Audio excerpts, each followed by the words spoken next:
বাগদাদের সেই সময় চারদিকে শাইখ আব্দুল কাদির জিলানী রহমায়ের তাকওয়া, ইলম ও আল্লাভীতির সুনাম ছড়িয়ে পড়েছে।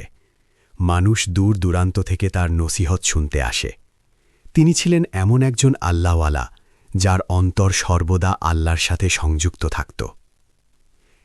একদিন এক ব্যক্তি কাঁদতে কাঁদতে শাইখ রহমায়ের দরবারে উপস্থিত হল।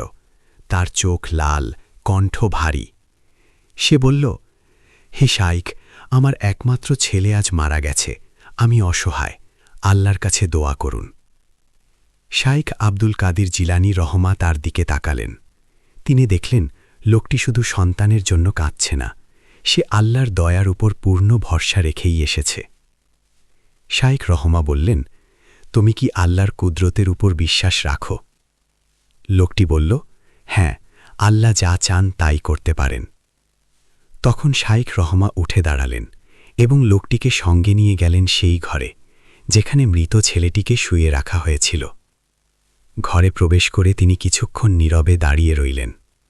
তার ঠোঁট নড়ছিল, তিনি গভীরভাবে আল্লাহর কাছে দোয়া করছিলেন।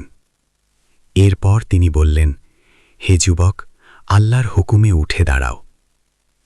কথা বলার সাথে সাথে উপস্থিত সবাই স্পষ্টভাবে দেখল মৃতদেহ নড়ে চড়ে উঠল।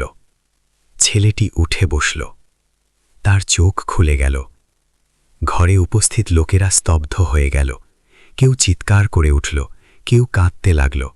সবাই বলছিল, সুবহান আল্লাহ, এ তো আল্লাহর কুদরত। শাইখ আব্দুল কাদির জিলানী রহমা সঙ্গে সঙ্গে বললেন, চুপ থাকো, কাউকে বড় করো না, এটা আমার কিছু নয়, সবই আল্লাহর কাজ। এরপর তিনি ছেলেটির দিকে তাকিয়ে বললেন, তুমি এখন তোমার জীবন আল্লাহর ইবাদতে ব্যয় করবে।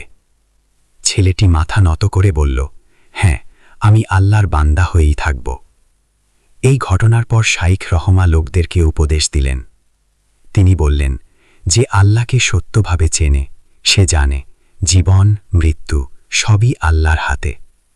কোনো অলি কিছু করলে তা তার ক্ষমতায় নয়, আল্লাহর অনুমতিতে।